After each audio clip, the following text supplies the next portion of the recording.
Did you know Christmas isn't December for everyone? Millions actually celebrate it in January. A holiday born in the Middle East, remodeled by Europe, and led by a mythical traveler whose real origins are nowhere near the North Pole.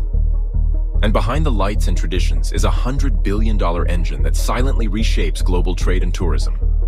Christmas is not one holiday. It's a global story of geography, geopolitics, and economy. Let's step into the story. Christmas doesn't even begin on the same day for half the planet. And the reason goes back to a calendar war that started long before Christmas ever existed.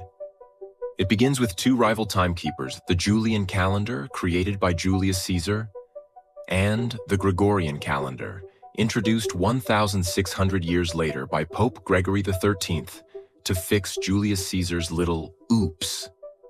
A calendar that drifted so badly it was celebrating spring in winter. When Europe switched to the new Gregorian system, the dates snapped back into alignment. But not everyone flipped the page. The Western world, the US, UK, France, Spain, and most of Europe all celebrate Christmas on December 25th. But shift your map east, and time itself changes. Russia, Ethiopia, Serbia, Georgia, Egypt's Coptic Christians, and much of the Orthodox world stayed loyal to the older Julian calendar. Their Christmas doesn't arrive until January 7th, which means when you're done with your tree, they're just warming up. And then there's Armenia, the overachiever of Christmas calendars. They don't choose December 25th or January 7th. They picked January 6th, a tradition older than both rival empires and, frankly, a perfect way to confuse the rest of the planet. So the next time someone insists Christmas is always December 25th, pull out a map. Because the world isn't reading from the same calendar, or even the same century. But before Santa flies across world maps in red and gold, we need to ask a question almost nobody actually asks. Where is this man really from? Because here's the truth. The North Pole origin story is, well, marketing. Great for movies, terrible for geography.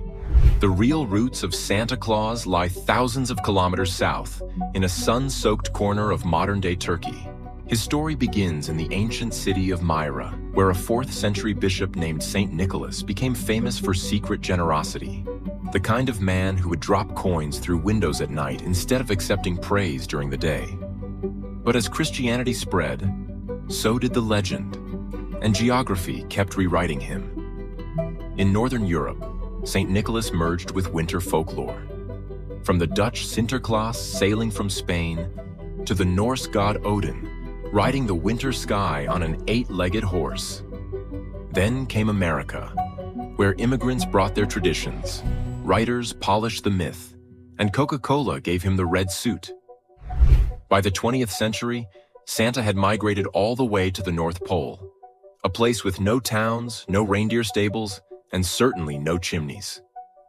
If you track him on a map, Santa's journey is a geopolitical migration of cultures.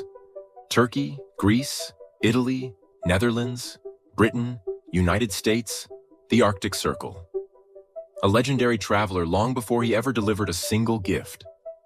So the next time someone says Santa lives at the North Pole, pull up a map and tell them his passport has more stamps than most of us ever will. If you want to understand modern geopolitics, don't start with oil, borders, or military alliances. Start with Christmas, because this single holiday moves more money around the world than almost any other event. And the global power map behind it is shocking. Every December, the United States becomes the world's capital of Christmas spending, dropping hundreds of billions on gifts, travel, food, decorations, and an army of blinking lights no one remembers to turn off.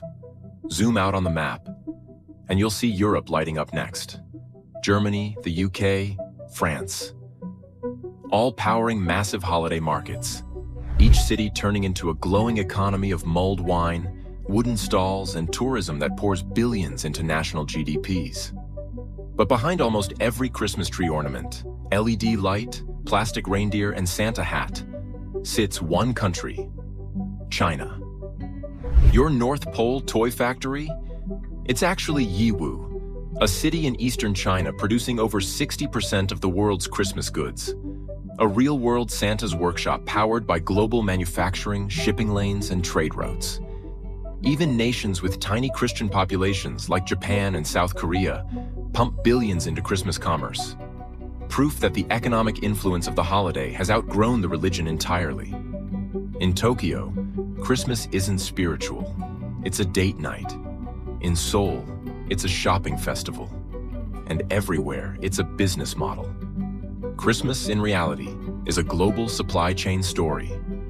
America spends, Europe celebrates, China manufactures, and billions of dollars flow across borders faster than Santa's sleigh ever could.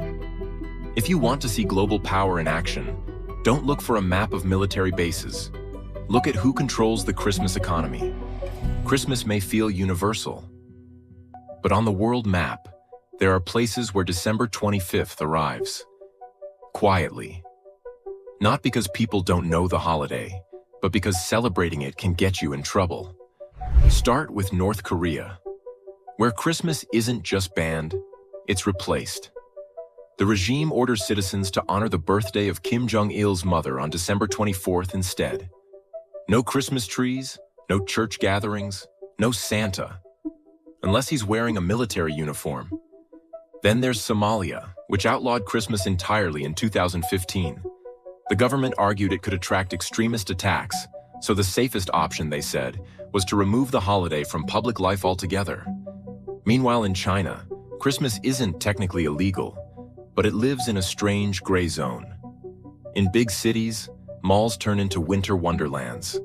But in many provinces, schools and government offices are instructed not to celebrate it, calling it Western spiritual pollution. So you might see Christmas lights and a warning poster next to them. Historically, even Europe wasn't always festive. In the 1600s, England and Scotland banned Christmas under Puritan rule, claiming the holiday had become too wild, too pagan, too fun. Celebrating could get you fined. Imagine being arrested for singing a carol off-key. And the Soviet Union? For most of the 20th century, Christmas was wiped from public life, replaced with New Year's celebrations, Soviet-approved decorations, and a winter figure named Ded Moroz, the grandfather Frost, who looked suspiciously like Santa, but carried more political messaging than presents. So while billions celebrate freely, the map still holds pockets where Christmas is controlled, muted, or erased, shaped not by religion alone, but by politics, security, and state power. Christmas may be a winter festival in films, cards, and Western imagination, but on a world map, winter is only one version of the story. Because when December 25th arrives, half the planet is not dreaming of snow. They're sweating through summer. Cut to the southern hemisphere on a glowing map. Australia, South Africa, Argentina, New Zealand, all celebrating Christmas under blazing sun, beach weather, and poolside barbecues. In Sydney, Santa doesn't ride a sleigh. He rides a surfboard. Try explaining that to someone in Finland. Meanwhile, shift the map north. Canada, Scandinavia, Siberia, locked in ice, darkness, and temperatures that would make even Rudolph rethink his job contract. In parts of Norway and Alaska, the sun doesn't even rise on Christmas Day. Santa gets more daylight in the tropics than the Arctic. And the equator? That's a whole different climate zone. Humid jungles in Brazil, warm nights in Kenya, monsoon leftovers in Indonesia. One date, one holiday, but completely different weather realities. Yet the strangest part?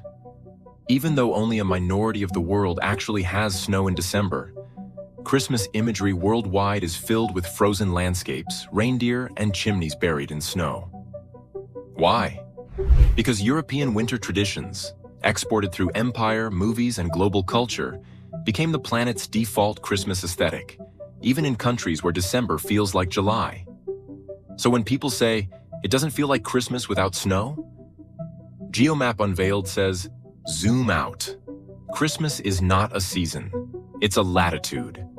For 2,000 years, Christmas has moved like a traveler across the map, crossing deserts, empires, borders, oceans, and becoming something different every time it arrived. It began in the Middle East, but Europe rewrote it, North America commercialized it, and the rest of the world remixed it into 1,000 new identities. Christmas in Mexico looks nothing like Christmas in Sweden. The Philippines celebrates for 4 months. Japan treats it like Valentine's Day. And in parts of Africa, it's a festival of music that would feel unrecognizable to medieval Europe. Yet all of these celebrations, snowy, sunny, sacred, banned, commercial, traditional, reinvented, exist because of the same silent forces that have always shaped humanity. Geography, climate, borders, politics, migration, and the power of empires. Christmas isn't just a holiday, it's a map, showing where cultures clashed, where ideas spread, where borders shifted, and how humanity keeps rewriting its own stories. And maybe that's the real secret hidden beneath the snow, the lights, and the myths. A global celebration does not survive for 2,000 years because it stays the same. It survives because every place on Earth makes it its own. If this opened your eyes to the real map behind Christmas, like, subscribe, and share.